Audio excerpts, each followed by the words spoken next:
여러분, 오늘 이 순간 제 목소리에 귀 기울여 주셔서 감사합니다.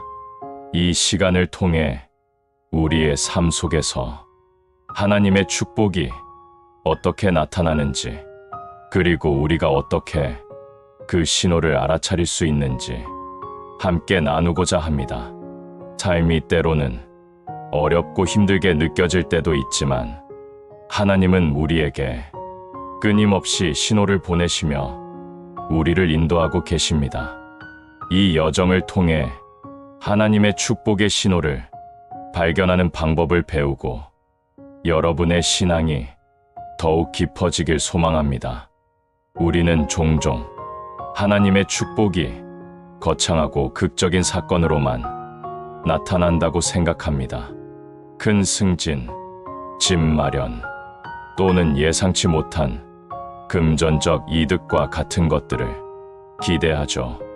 그러나 하나님의 방식은 우리의 생각보다 훨씬 깊고 섬세합니다. 성경에서 엘리야는 하나님을 강한 바람이나 지진, 불 속에서 찾았지만 하나님은 오히려 세미한 소리로 그에게 나타나셨습니다. 이처럼 하나님의 축복은 때로는 우리가 미처 알아채지 못할 만큼 조용하게 다가옵니다. 하나님께서 축복을 주실 때의 첫 번째 신호는 내적 평안입니다.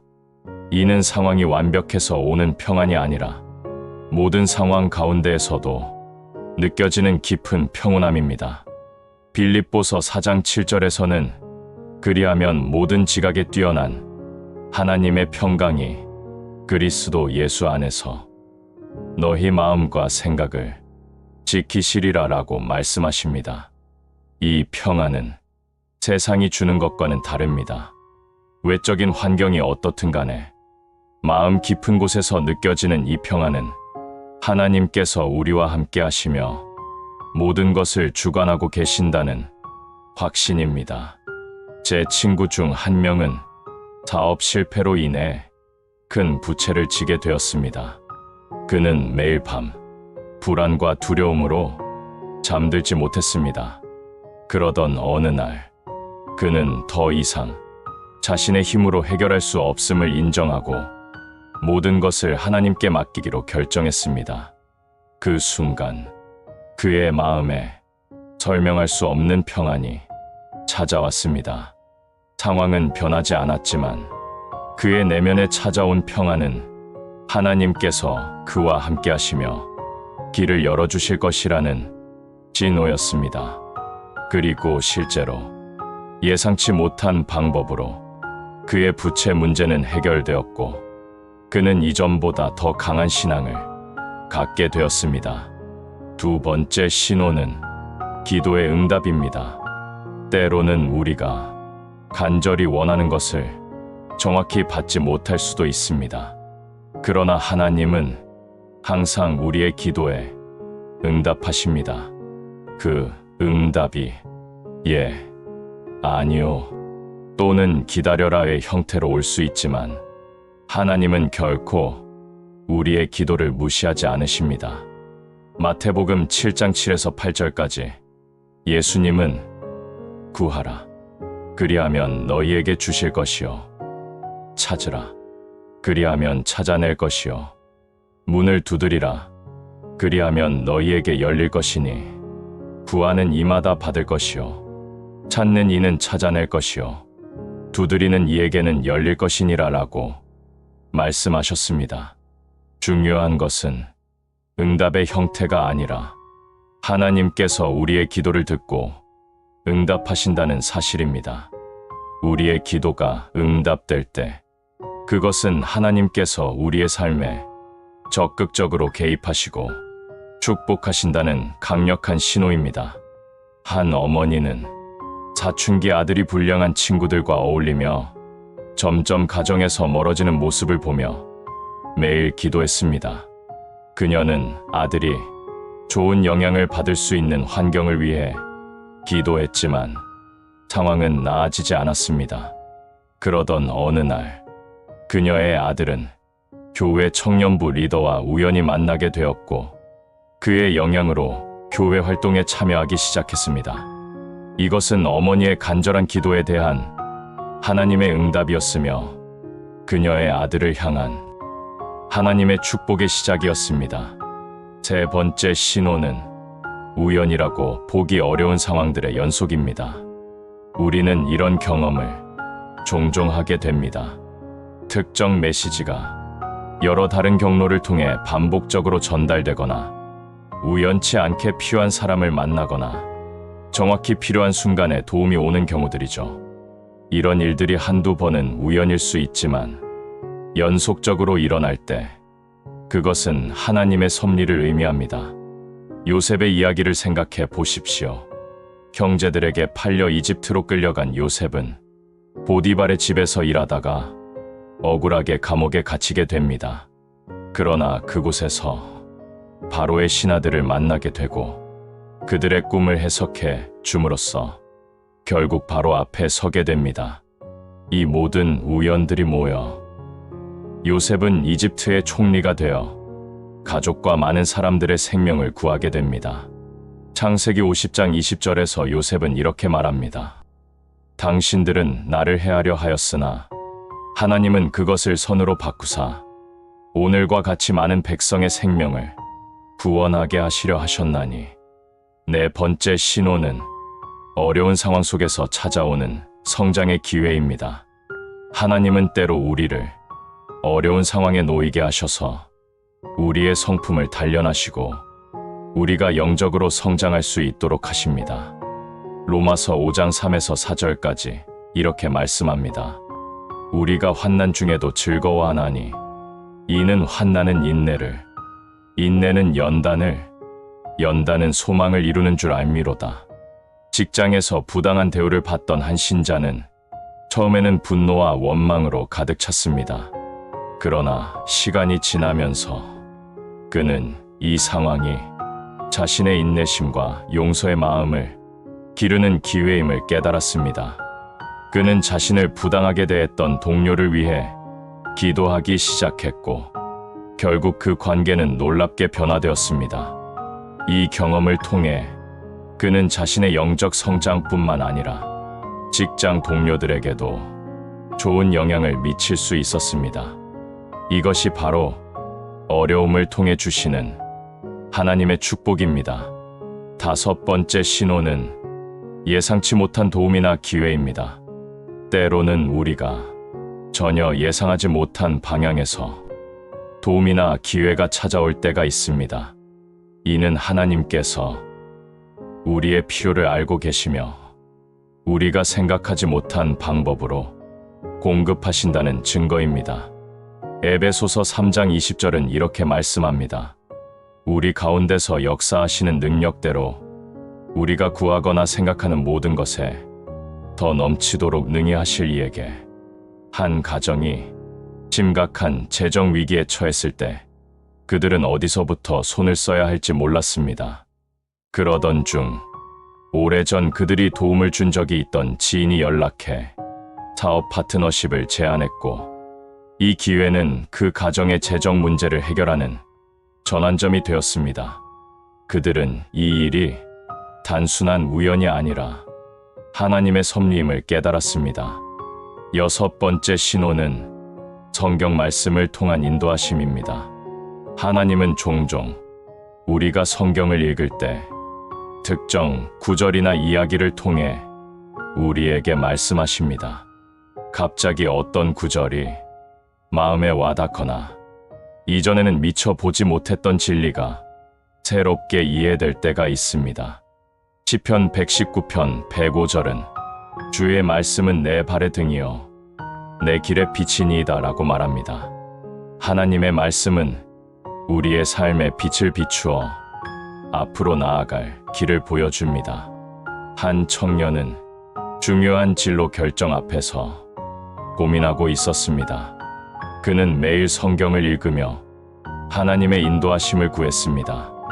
어느 날 그가 여호수아서를 읽던 중 내가 내게 명령한 것이 아니냐. 강하고 담대하라. 두려워하지 말며 놀라지 말라. 내가 어디로 가든지 내 하나님 여호와가 너와 함께 하느니라 는 말씀이 그의 마음을 강하게 울렸습니다. 이 말씀을 통해 그는 두려움을 버리고 새로운 도전을 시작할 용기를 얻었습니다.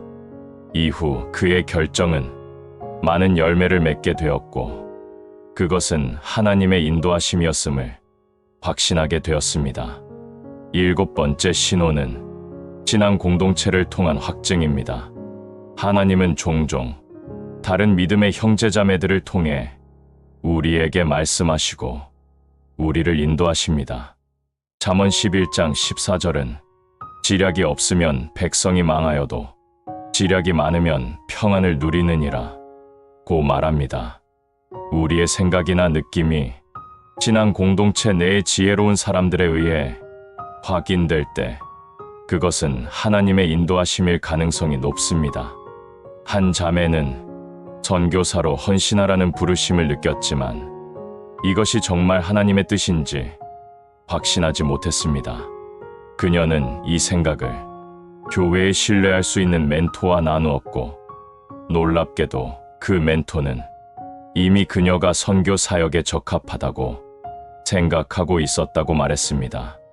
더욱 놀라운 것은 교회의 다른 리더들도 독립적으로 같은 생각을 하고 있었다는 사실이었습니다. 이러한 일치된 확증은 그녀에게 하나님의 부르심을 따를 확신을 주었습니다. 8번째 신호는 자연스러운 문이 열리는 경험입니다. 때로는 우리가 어떤 방향으로 나아가려고 할 때 모든 것이 자연스럽게 이루어지는 경우가 있습니다. 문이 쉽게 열리고 장애물이 제거되며 모든 것이 제자리에 맞춰지는 느낌을 받는 것이죠. 고린도전서 16장 9절에서 바울은 내게 광대하고 유효한 문이 열렸으나 대적하는 자가 많음이라 고 말합니다. 대적이 있음에도 불구하고 문이 열리는 것은 하나님의 인도하심의 징후일 수 있습니다.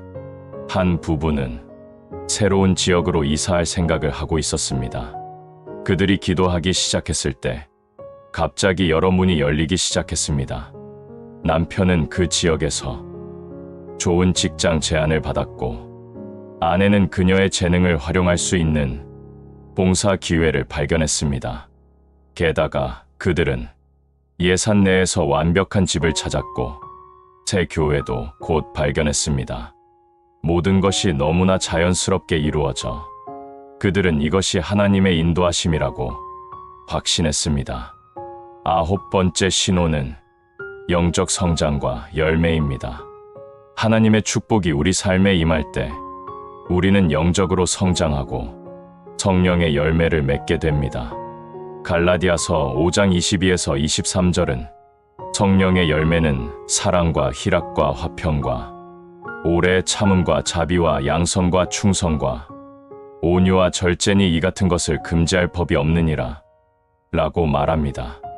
우리 삶에서 이러한 성품이 자라나는 것은 하나님께서 우리 안에서 일하고 계신다는 분명한 증거입니다.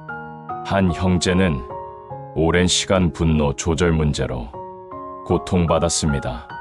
그는 수년간 이 문제를 극복하기 위해 노력했지만 별다른 진전이 없었습니다. 그러던 어느 날 그는 자신의 힘으로는 불가능하다는 것을 인정하고 하나님께 온전히 의지하기로 결심했습니다.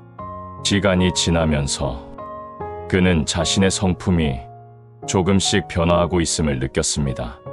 예전에는 화를 폭발시켰을 상황에서도 이제는 평온함을 유지할 수 있게 되었고 주변 사람들도 그의 변화를 알아차리기 시작했습니다. 이러한 영적 성장은 하나님께서 그의 삶에 축복을 부어주고 계신다는 분명한 신호였습니다. 10번째 신호는 감사함이 넘치는 마음입니다. 하나님의 축복을 경험할 때 우리 마음에는 자연스럽게 감사함이 넘치게 됩니다. 데살로니가전서 5장 18절은 범사에 감사하라. 이것이 그리스도 예수 안에서 너희를 향하신 하나님의 뜻이니라 라고 말씀합니다. 어려운 상황 속에서도 감사할 수 있는 마음이 생기는 것은 하나님의 은혜가 우리 안에서 역사하고 있다는 증거입니다. 심각한 건강 문제로 병원에 입원한 한 자매는 처음에는 왜 자신이 이런 고통을 겪어야 하는지 이해할 수 없었습니다. 그러나 시간이 지나면서 그녀는 이 경험을 통해 자신이 얼마나 많은 축복을 받았는지 깨닫기 시작했습니다. 가족의 사랑, 친구들의 지원, 의료진의 친절, 그리고 무엇보다 하나님의 변함없는 사랑을 경험했습니다. 그녀의 마음은 감사함으로 가득 차게 되었고, 이 감사함은 그녀가 회복되는 동안 주변 사람들에게도 전해졌습니다. 그녀의 감사하는 마음은 하나님의 축복이 그녀의 삶에 임했다는 강력한 신호였습니다. 11번째 신호는 하나님에 대한 더 깊은 갈망입니다. 하나님의 축복을 경험할수록 우리는 더욱 그분을 알고 싶어하고 그분과 더 깊은 관계를 맺고 싶어합니다. 시편 42편 1에서 2절은 하나님이여 사슴이 시냇물을 찾기에 갈급함같이 내 영혼이 주를 찾기에 갈급하니이다. 내 영혼이 하나님 곧 살아계시는 하나님을 갈망하나니 내가 어느 때에 나아가서 하나님 앞에 배울까? 라고 표현합니다. 이러한 갈망은 하나님과의 관계가 성장하고 있다는 증거입니다. 신앙생활을 오랫동안 해온 한 장로님은 어느 날 자신의 신앙이 형식적이고 습관적이라는 것을 깨달았습니다. 그는 진정한 변화를 위해 기도하기 시작했고 점차 하나님에 대한 새로운 갈망이 그의 마음에 자라나기 시작했습니다. 그는 이전보다 더 열심히 성경을 읽고 기도하며 예배에 참여하게 되었습니다. 가장 놀라운 것은 이것이 의무감에서 비롯된 것이 아니라 하나님을 향한 진정한 사랑과 갈망에서 나온 것이라는 점이었습니다. 이러한 변화는 하나님께서 그의 삶에 새로운 축복을 부어주고 계신다는 신호였습니다. 12번째 신호는 타인을 축복하고자 하는 마음입니다. 우리가 하나님의 축복을 경험할 때 자연스럽게 그 축복을 다른 사람들과 나누고 싶어집니다. 창세기 12장 2절에서 하나님은 아브라함에게 내가 너로 큰 민족을 이루고 내게 복을 주어 내 이름을 창대하게 하리니 너는 복이 될지라 라고 말씀하셨습니다. 하나님은 우리를 축복하시고 우리가 다른 사람들에게 축복이 되기를 원하십니다. 사업에서 성공을 거둔 한 기업가는 자신의 성공이 오직 하나님의 은혜로 인한 것임을 깨달았습니다. 그는 감사함으로 자신의 재능과 자원을 하나님의 나라를 위해 사용하기로 결심했습니다. 그는 교회와 선교 단체를 후원하기 시작했고 젊은 기업가들을 멘토링하며 지역 사회를 위한 프로젝트에 투자했습니다.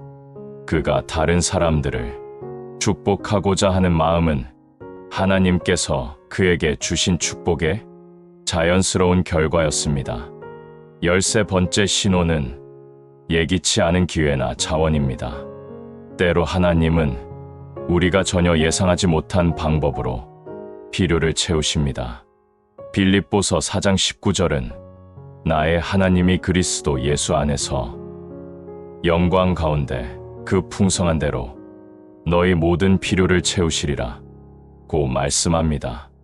한 선교사 가정은 해외 선교지에서 봉사하던 중 갑작스러운 재정적 어려움에 직면했습니다. 그들의 후원이 끊기게 되어 선교 사역을 계속할 수 있을지 불확실한 상황이었습니다. 그들이 간절히 기도하던 중 예상치 못한 곳에서 도움이 찾아왔습니다. 그들의 사역에 대해 전혀 모르던 한 단체가 그들의 이야기를 듣게 되었고 그들의 사역을 후원하기로 결정한 것입니다. 이 예기치 않은 자원은 그들에게 하나님의 신실하심과 공급하심을 보여주는 강력한 신호였습니다. 14번째 신호는 장애물이 제거되는 경험입니다.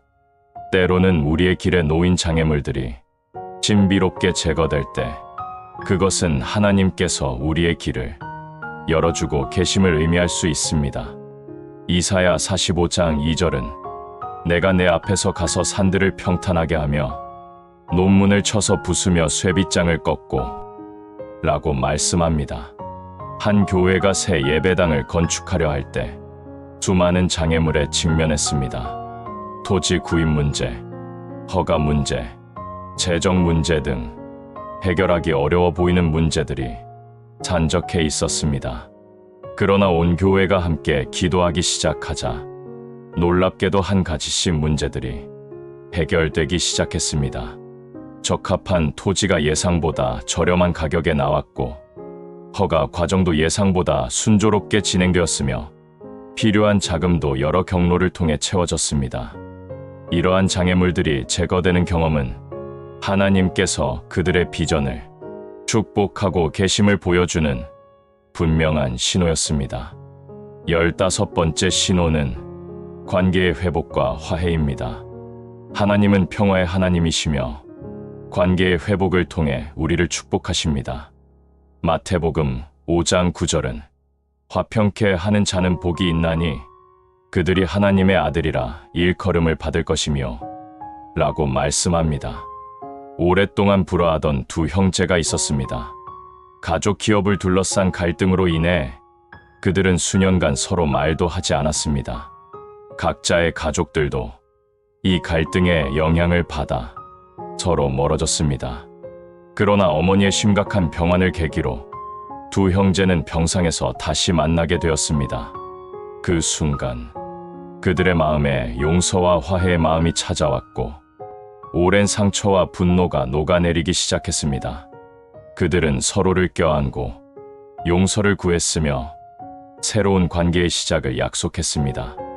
이 화해는 그들 가족 전체에게 커다란 축복이 되었고 하나님의 치유하시는 손길을 경험하게 했습니다. 16번째 신호는 다른 사람들을 통한 확증입니다. 때로는 우리가 하나님의 인도하심을 따르고 있을 때 다른 사람들이 우리의 삶에서 하나님의 역사하심을 알아보고 그것을 확증해 줍니다. 이러한 외부의 확증은 우리가 올바른 길에 있다는 강력한 신호가 될 수 있습니다. 한 청년은 자신의 재능을 활용하여 교회 음악 사역을 시작했습니다. 처음에는 자신의 능력에 확신이 없었지만 시간이 지나면서 여러 사람들이 그의 음악을 통해 위로와 감동을 받았다는 이야기를 전해왔습니다. 심지어 그의 음악을 들은 후 신앙을 갖게 되었다는 사람들도 있었습니다. 이런 간증들은 그에게 하나님께서 그의 사역을 통해 일하고 계시다는 강력한 확증이 되었고 더 큰 열정으로 사역에 임하게 되는 계기가 되었습니다. 17번째 신호는 하나님의 타이밍입니다. 하나님의 타이밍은 종종 우리의 타이밍과 다릅니다. 그러나 하나님의 때에 이루어지는 일들은 언제나 최선의 결과를 가져옵니다. 전도서 3장 11절은 하나님이 모든 것을 지으시되 때를 따라 아름답게 하셨고 또 사람들에게 영원을 사모하는 마음을 주셨느니라 고 말씀합니다. 한 부부는 수년간 아이를 갖기 위해 노력했지만 성공하지 못했습니다. 그들은 의학적 치료도 받아보고 입양도 고려했지만 모든 문이 닫히는 것 같았습니다. 그러던 중 그들은 하나님의 때를 기다리기로 결정하고 그 시간 동안 다른 방식으로 하나님을 섬기는 데 집중했습니다. 몇 년 후 그들이 더 이상 기대하지 않았을 때 그들은 기적적으로 임신 소식을 받게 되었습니다. 그들은 이 기다림의 시간 동안 영적으로 성장하고 부모가 되기 위한 더 깊은 준비를 할 수 있었음을 깨달았습니다. 하나님의 타이밍은 완벽했던 것입니다. 18번째 신호는 개인적인 약속의 성취입니다. 때로 하나님은 우리에게 개인적인 약속을 주시고 그 약속이 이루어질 때 우리는 하나님의 신실하심을 경험하게 됩니다. 여호수아 21장 45절은 여호와께서 이스라엘 족속에게 말씀하신 선한 말씀이 하나도 남음이 없이 다 응하였더라 고 말씀합니다. 사라라는 여성은 대학 시절 심각한 건강 문제로 학업을 중단해야 했습니다.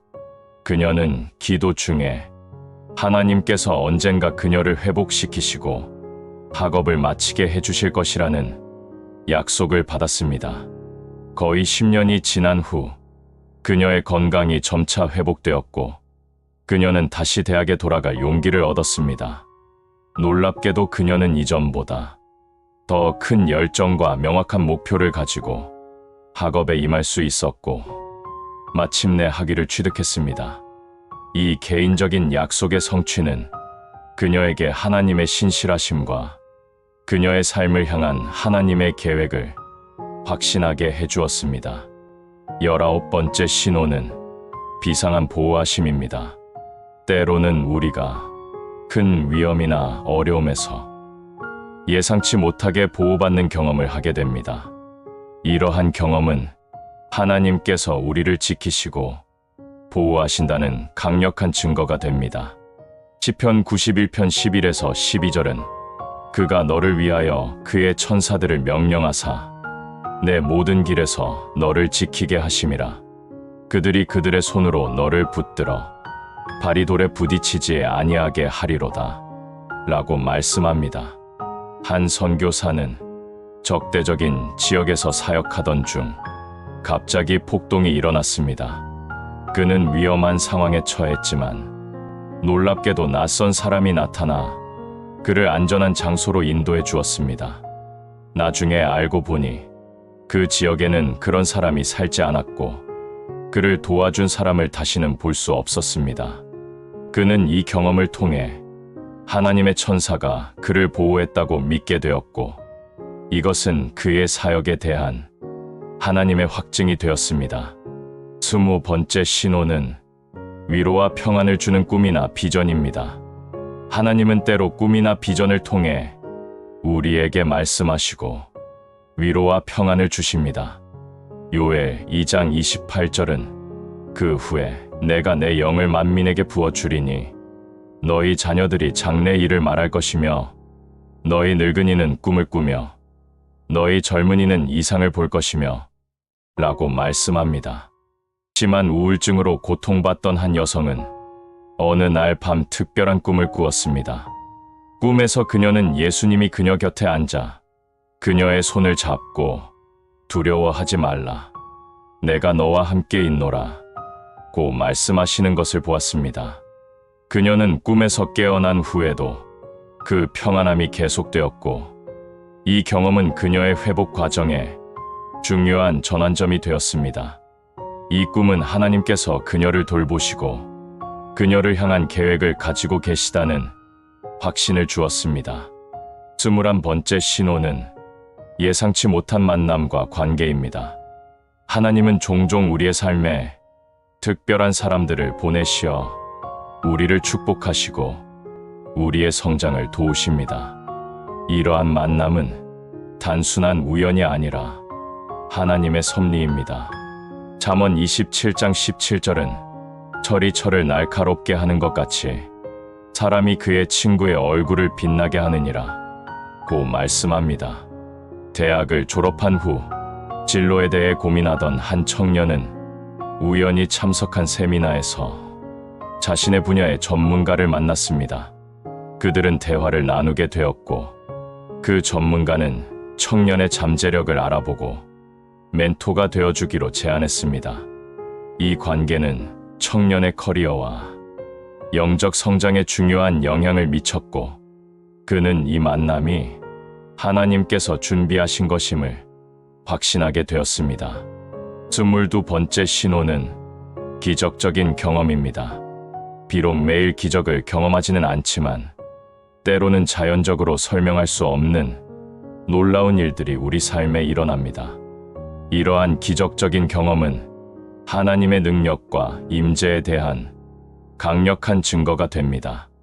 요한복음 4장 48절에서 예수님은 너희는 표적과 기사를 보지 못하면 도무지 믿지 아니하리라 고 말씀하셨지만 그분은 또한 많은 이들에게 기적을 보여주셨습니다.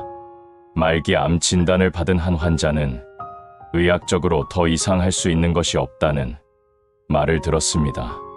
교회와 가족, 친구들이 그를 위해 간절히 기도했고 다음 검진에서 의사들은 암이 완전히 사라졌음을 발견했습니다. 의료진들은 이 회복을 설명할 수 없었고 이것은 분명한 기적이었습니다. 이 경험은 그 환자와 그의 주변 사람들에게 하나님의 치유의 능력과 그분의 주권을 믿는 강력한 증거가 되었습니다. 23번째 신호는 시간을 초월한 하나님의 인도하심입니다. 때로는 과거의 어려운 경험이나 실패했다고 생각했던 일들이 나중에 하나님의 계획의 일부였음이 드러날 때가 있습니다. 로마서 8장 28절은 우리가 알거니와 하나님을 사랑하는 자 곧 그의 뜻대로 부르심을 입은 자들에게는 모든 것이 합력하여 선을 이루느니라 고 말씀합니다. 한 사업가는 큰 프로젝트에 실패하여 상당한 재정적 손실을 입었습니다. 그는 이 실패로 인해 깊은 좌절감에 빠졌지만 몇 년 후 그는 이 경험이 자신에게 중요한 교훈을 가르쳐 주었고 새로운 기회의 문을 열어주었음을 깨달았습니다. 그 실패가 없었다면 그는 지금의 성공적인 사업 모델을 개발하지 못했을 것입니다. 시간이 지나고 보니 그 실패는 사실 하나님께서 그를 더 좋은 방향으로 인도하시기 위한 계획의 일부였던 것입니다. 24번째 신호는 초자연적인 평온함입니다. 특히 위기 상황에서 설명할 수 없는 평온함을 경험하는 것은 하나님께서 우리와 함께 하신다는 강력한 증거가 됩니다. 요한복음 14장 27절에서 예수님은 평안을 너희에게 끼치노니 곧 나의 평안을 너희에게 주노라. 내가 너희에게 주는 것은 세상이 주는 것과 같지 아니하니라. 너희는 마음에 근심하지도 말고 두려워하지도 말라 고 말씀하셨습니다. 한 가족이 심각한 교통사고를 당했을 때 어머니는 공포에 사로잡히는 대신 놀라운 평온함을 경험했습니다. 그녀는 자녀들을 안전하게 차에서 꺼내고 구급차를 부르고 모든 필요한 조치를 취할 수 있었습니다. 나중에 그녀는 그 순간에 하나님의 임재를 강하게 느꼈고 그것이 그녀에게 평온함을 주었다고 말했습니다. 이 초자연적인 평온함은 위기 상황에서 그녀와 그녀의 가족을 지키신 하나님의 축복이었습니다. 25번째 신호는 영적 전쟁에서의 승리입니다.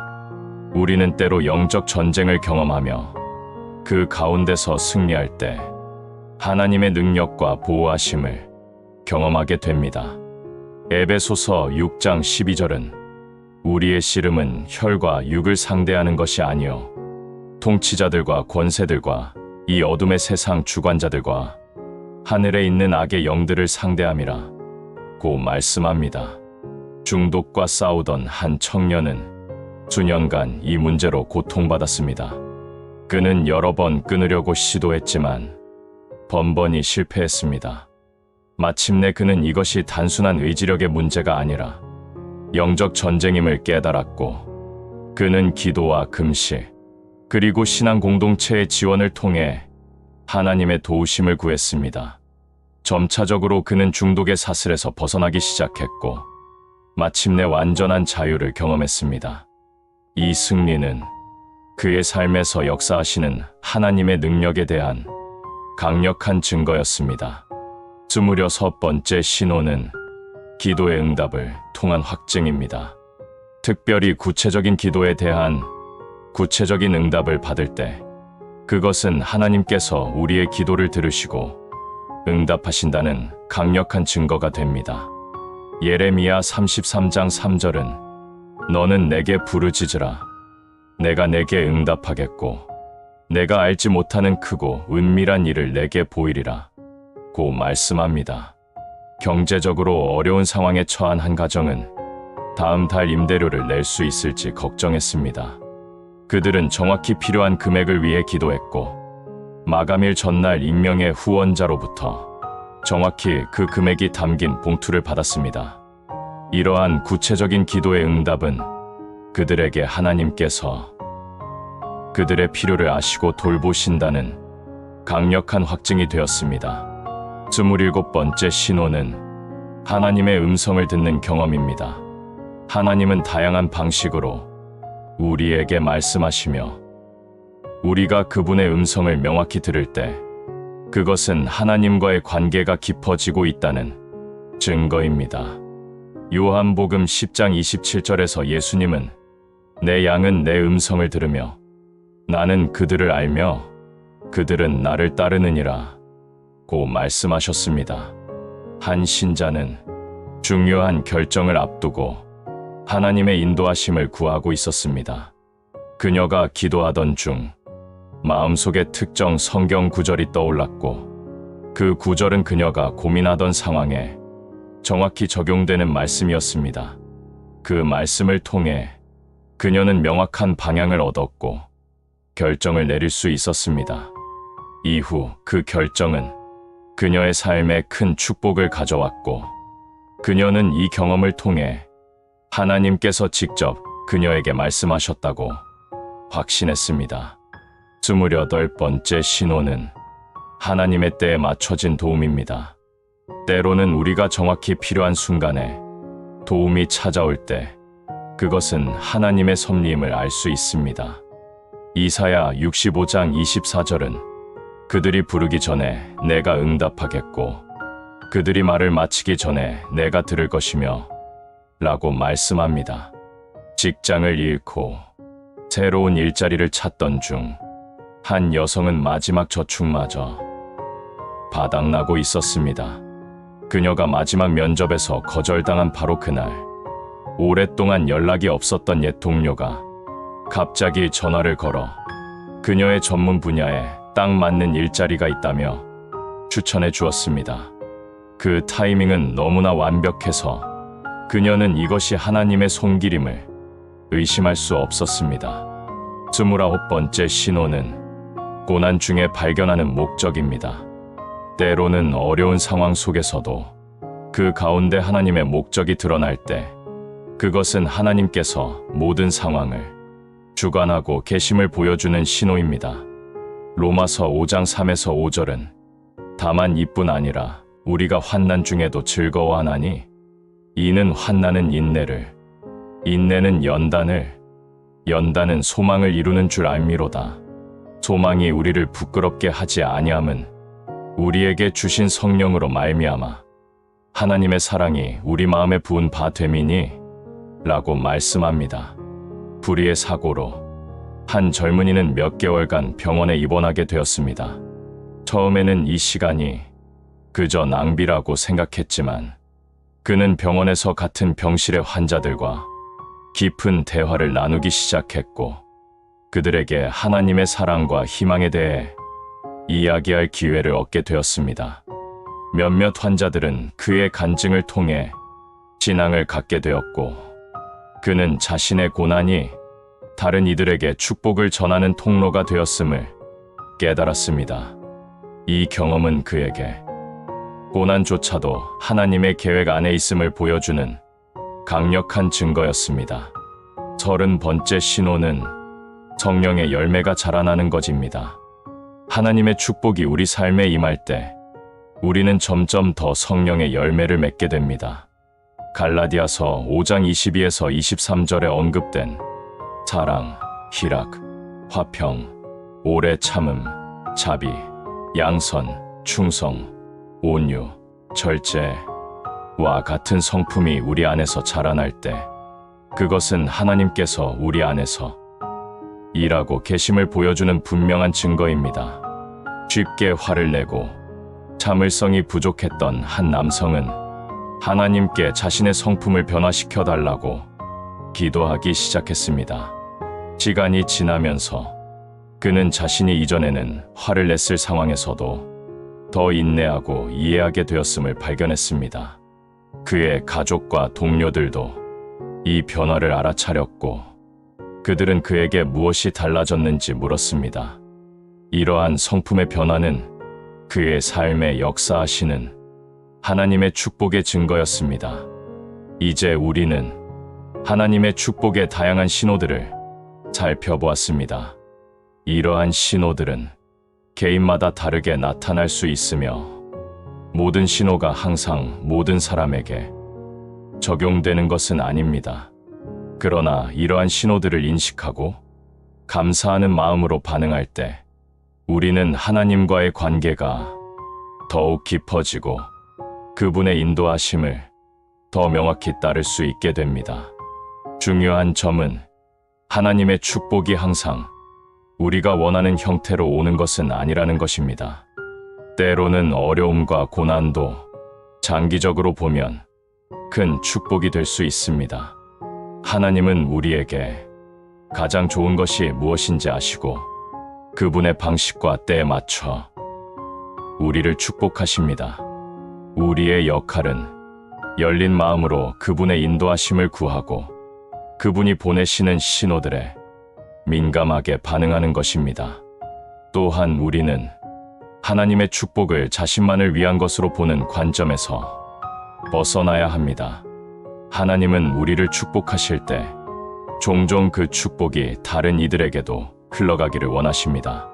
창세기 12장 2절에서 아브라함에게 하신 약속처럼 내가 너로 큰 민족을 이루고 내게 복을 주어 내 이름을 창대하게 하리니 너는 복이 될지라 라는 말씀은 우리에게도 적용됩니다. 우리가 받은 축복은 우리만을 위한 것이 아니라 우리를 통해 다른 이들에게도 전해져야 합니다. 31번째 신호는 섬김의 기쁨입니다. 하나님의 축복을 경험한 사람들은 종종 다른 이들을 섬기는 데에서 깊은 기쁨을 발견합니다. 사도행전 20장 35절에서 바울은 주 예수께서 친히 말씀하신 바 주는 것이 받는 것보다 복이 있다 라는 말씀을 인용합니다. 섬김의 기쁨은 하나님의 축복이 우리 안에서 흘러넘쳐 다른 이들에게 향하고 있음을 보여주는 신호입니다.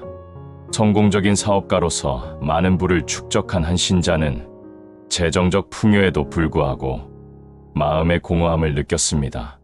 그러던 중 그는 지역 사회의 어려운 청소년들을 위한 멘토링 프로그램에 참여하게 되었고 그들을 섬기는 과정에서 전에 느껴보지 못한 깊은 기쁨과 만족감을 경험했습니다.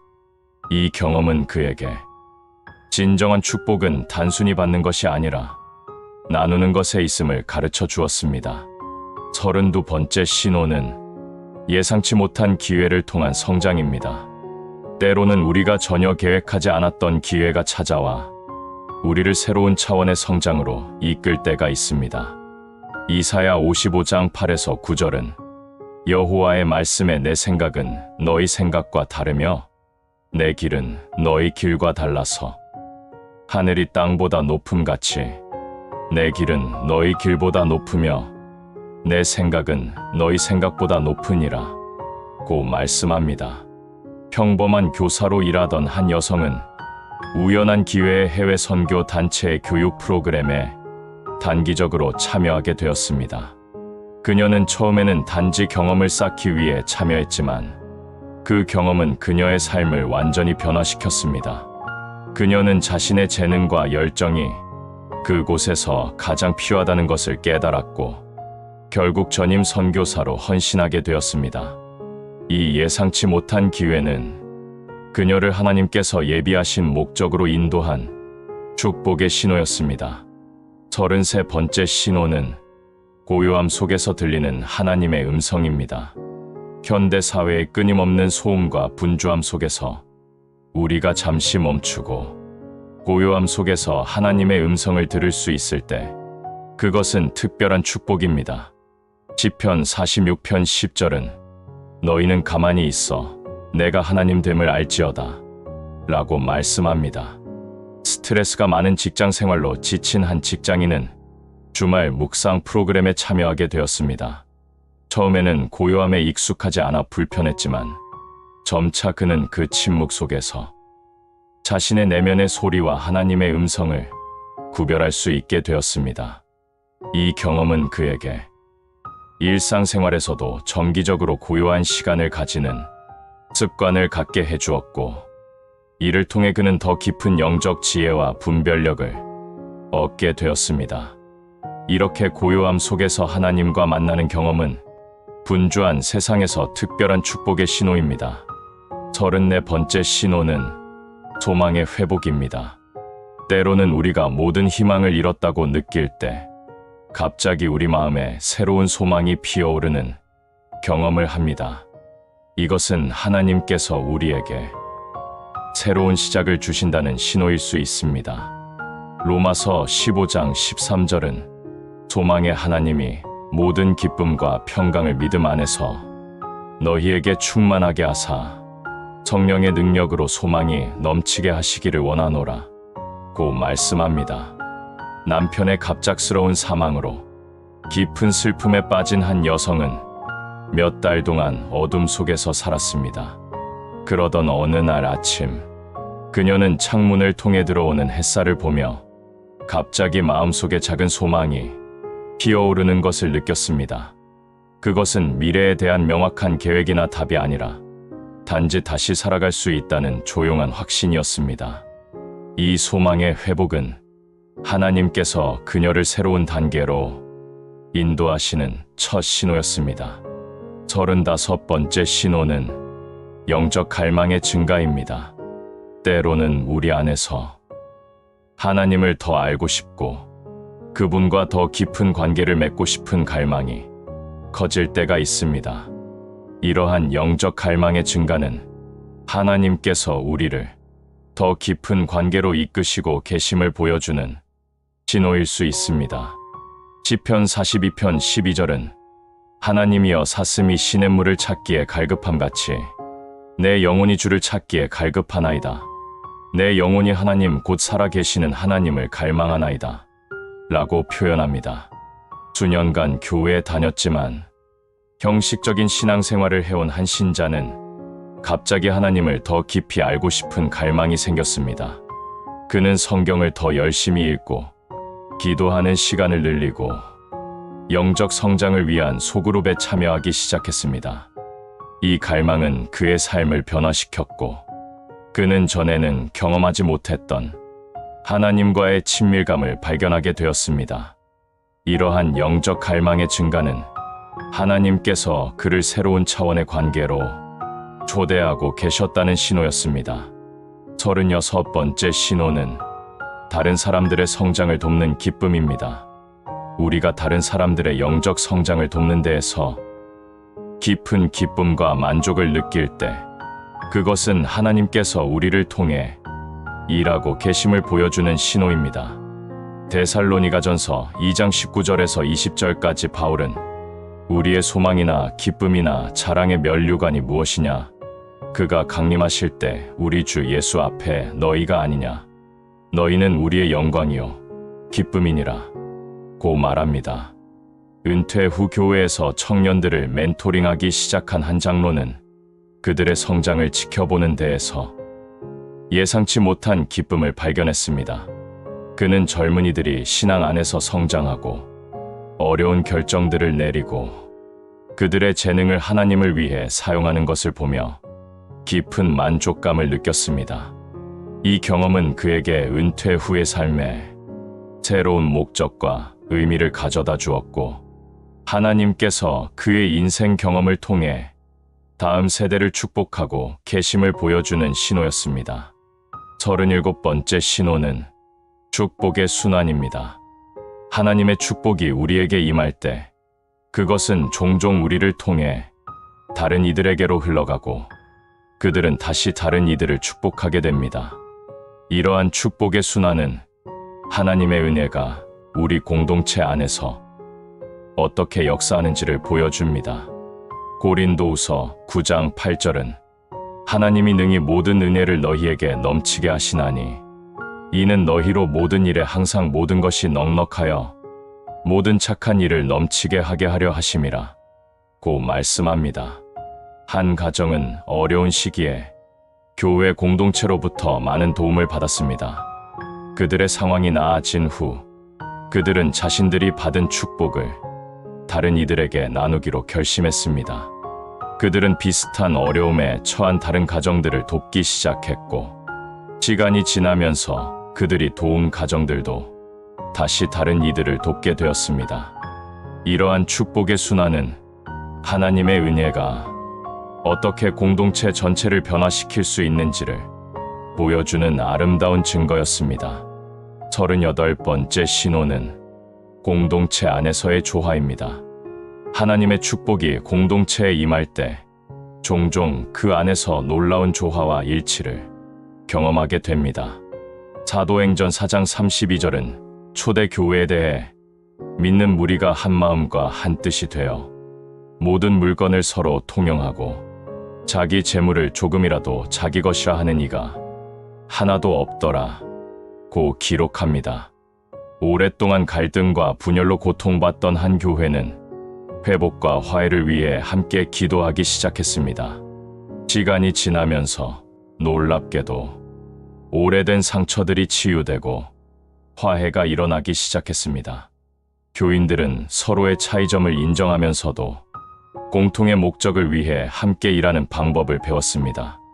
이 공동체 안에서의 조화와 일치는 하나님의 축복이 그들 가운데 임했다는 분명한 신호였습니다. 39번째 신호는 겸손한 마음의 성장입니다. 하나님의 축복을 경험할수록 우리는 종종 자신의 한계를 인식하고 하나님과 다른 이들에 대한 의존성을 인정하는 겸손한 마음을 갖게 됩니다. 야고보서 4장 6절은 하나님이 교만한 자를 대적하시되 겸손한 자에게는 은혜를 주신다 라고 말씀합니다. 높은 자리에 오른 한 리더는 처음에는 자신의 성공을 자신의 능력과 노력의 결과로만 생각했습니다. 그러나 여러 도전과 위기를 겪으면서 그는 자신의 한계를 깨닫고 하나님과 주변 사람들의 도움 없이는 아무것도 할 수 없음을 인정하게 되었습니다. 이 겸손함은 그의 리더십을 변화시켰고 그는 더 효과적이고 사랑받는 리더가 되었습니다. 이러한 겸손한 마음의 성장은 하나님께서 그를 더 높은 차원의 리더십으로 이끄시는 축복의 신호였습니다. 마지막으로 40번째 신호는 영원한 관점의 발전입니다. 하나님의 축복을 경험할수록 우리는 이 세상의 일시적인 것들을 넘어 영원한 가치에 초점을 맞추게 됩니다. 고린도후서 4장 18절은 우리가 주목하는 것은 보이는 것이 아니요 보이지 않는 것이니 보이는 것은 잠깐이요 보이지 않는 것은 영원함이라 고 말씀합니다. 심각한 건강 위기를 겪은 한 사업가는 이 경험을 통해 인생의 우선순위를 재평가하게 되었습니다.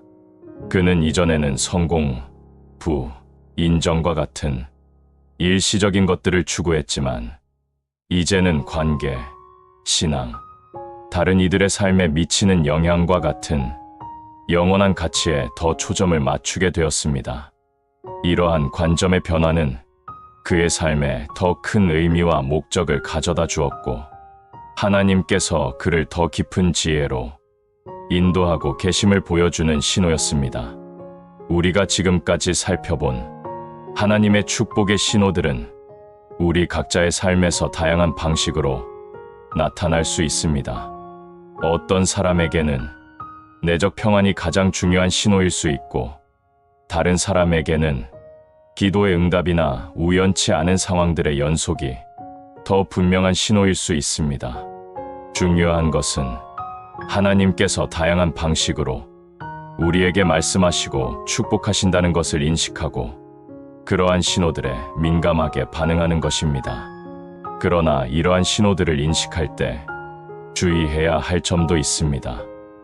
첫째, 모든 좋은 일이 항상 하나님의 축복의 직접적인 증거는 아닐 수 있습니다. 마태복음 5장 45절에서 예수님은 하나님께서 악인과 선인에게 비를 내리시며 의로운 자와 불의한 자에게 해를 비추신다. 고 말씀하셨습니다. 둘째, 하나님의 축복이 항상 즉각적인 편안함이나 성공으로 나타나는 것은 아닙니다. 때로는 어려움과 고난도 장기적으로 보면 우리에게 축복이 될 수 있습니다. 따라서 우리는 하나님의 축복을 구하고 인식할 때 항상 성경의 가르침과 우리를 향한 하나님의 궁극적인 목적을 기준으로 삼아야 합니다. 로마서 8장 29절은 하나님께서 우리를 그 아들의 형상을 본받게 하기 위하여 예정하셨다고 말씀합니다. 즉, 하나님의 모든 축복의 궁극적인 목적은 우리가 예수 그리스도를 닮아가는 것입니다. 이제 우리는 어떻게 하나님의 축복에 더 민감해질 수 있을까요? 첫째, 우리는 규칙적인 기도와 성경 읽기를 통해 하나님과의 관계를 깊게 해야 합니다. 요한복음 15장 4절에서 예수님은 내 안에 거하라, 나도 너희 안에 거하리라 고 말씀하셨습니다. 하나님과의 친밀한 관계는 그분의 음성을 더 잘 들을 수 있게 해줍니다. 둘째, 우리는 감사하는 마음을 기르는 것이 중요합니다. 데살로니가전서 5장 18절은 범사에 감사하라 고 권면합니다. 감사하는 마음은 우리로 하여금 하나님의 축복을 더 잘 인식하게 해줍니다. 작은 축복에도 감사할 수 있을 때 우리는 더 큰 축복들도 알아볼 수 있게 됩니다. 셋째, 우리는 신앙 공동체 안에서 함께 성장하는 것이 중요합니다. 히브리서 10장 24에서 25절은 서로 돌아보아 사랑과 선행을 격려하며 모이기를 패하는 어떤 사람들의 습관과 같이 하지 말고 오직 권하여 그 날이 가까움을 볼수록 더욱 그리하자 고 권면합니다. 신앙 공동체는 우리가 하나님의 축복을 함께 나누고 확인할 수 있는 장소입니다. 넷째, 우리는 정기적으로 고요한 시간을 갖고 하나님의 음성에 귀 기울이는 훈련이 필요합니다. 시편 46편 10절은 너희는 가만히 있어 내가 하나님 됨을 알지어다 라고 말씀합니다. 현대 사회의 소음과 분주함 속에서 고요히 하나님 앞에 머무는 시간은 그분의 음성을 듣고 축복을 인식하는 데 필수적입니다. 다섯째, 우리는 하나님의 축복을 받을 때 그것을 다른 이들과 나누는 삶을 살아야 합니다. 베드로전서 4장 10절은 각각 은사를 받은 대로 하나님의 여러 가지 은혜를 맡은 선한 청지기 같이 서로 봉사하라 고 권면합니다. 축복은 나눌 때 더욱 풍성해지며 이는 하나님께서 우리에게 축복을 주시는 중요한 이유 중 하나입니다. 마지막으로 우리는 하나님의 축복이 단순히 물질적 번영이나 외적 성공이 아니라 그리스도를 닮아가는 데 있음을 기억해야 합니다.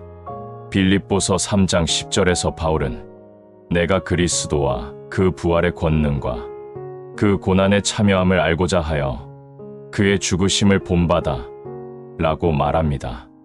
때로는 고난조차도 우리가 그리스도를 더 깊이 알고 닮아가는 데 도움이 된다면 그것은 축복이 될 수 있습니다. 삶의 여정 가운데 우리는 종종 하나님께서 우리를 어디로 인도하시는지, 어떤 계획을 가지고 계시는지 궁금해합니다. 하나님의 축복의 신호들은 우리에게 방향과 확신을 제공하며 우리가 그분의 뜻 안에 있음을 확인해 줍니다. 그러나 때로는 그 신호들이 명확하지 않을 수도, 우리가 원하는 형태로 오지 않을 수도 있습니다. 그럴 때에도 우리는 하나님의 신실하심을 신뢰하고 그분이 우리에게 가장 좋은 것을 주시리라는 확신을 가져야 합니다. 로마서 8장 28절은 우리가 알거니와 하나님을 사랑하는 자 곧 그의 뜻대로 부르심을 입은 자들에게는 모든 것이 합력하여 선을 이루느니라 고 말씀합니다. 이 약속은 우리 삶의 모든 상황, 좋은 것이든 어려운 것이든 하나님께서 우리의 유익을 위해 사용하신다는 확신을 줍니다. 하나님의 축복은 때로는 크고 극적인 방식으로, 때로는 조용하고 미묘한 방식으로 우리 삶에 임합니다. 중요한 것은 우리가 항상 깨어있고 감사하는 마음으로 하나님의 움직임에 민감하게 반응하는 것입니다. 그분은 우리 각자를 위한 특별한 계획과 목적을 가지고 계시며, 그분의 축복은 우리가 그 계획을 발견하고 따르는 데 도움이 됩니다. 또한 기억해야 할 것은 하나님의 축복은 종종 우리가 하나님과 올바른 관계 속에 있을 때 가장 풍성하게 경험된다는 점입니다. 마태복음 6장 33절에서 예수님은 먼저 그의 나라와 그의 의를 구하라. 그리하면 이 모든 것을 너희에게 더하시리라 고 말씀하셨습니다. 우리가 하나님을 우선순위에 두고 그분의 뜻을 구할 때 다른 모든 축복들은 자연스럽게 따라오게 됩니다. 이 여정을 통해 우리는 하나님께서 우리 삶에 축복을 주시는 다양한 신호들을 살펴보았습니다. 내적 평안, 기도의 응답, 우연치 않은 상황들의 연속, 성장의 기회, 예상치 못한 도움, 성경 말씀을 통한 인도하심, 공동체를 통한 확증, 자연스러운 문이 열리는 경험, 영적 성장과 열매, 감사함이 넘치는 마음 등 다양한 신호들을 통해 하나님은 우리에게 말씀하시고 인도하십니다. 이러한 신호들을 인식하고 따를 때 우리는 더욱 풍성한 삶, 예수님께서 요한복음 10장 10절에서 약속하신 내가 온 것은 양으로 생명을 얻게 하고 더 풍성히 얻게 하려는 것이라 는 그 풍성한 삶을 경험할 수 있습니다. 오늘 이 메시지가 여러분에게 용기와 희망을 주었기를 바랍니다. 여러분의 삶 가운데 하나님의 축복의 신호들을 더 민감하게 인식하고 그분의 인도하심을 따라가는 여정에 은혜가 넘치기를 기도합니다. 기억하십시오. 하나님은 여러분을 사랑하시고 여러분을 위한 좋은 계획을 가지고 계십니다. 그분의 축복은 언제나 우리가 생각하는 것보다 더 크고 풍성합니다. 여러분의 삶 가운데 하나님의 축복이 넘치고 그 축복이 다른 이들에게도 흘러가는 복의 통로가 되시기를 소망합니다. 하나님께서 여러분과 함께 하시며 그분의 평안과 사랑이 언제나 여러분을 둘러싸기를 기도합니다. 오늘 이 시간을 통해 하나님의 축복의 신호들을 함께 나눌 수 있어서 감사합니다. 여러분의 영적 여정에 하나님의 크신 축복이 함께하기를 기도합니다. 감사합니다.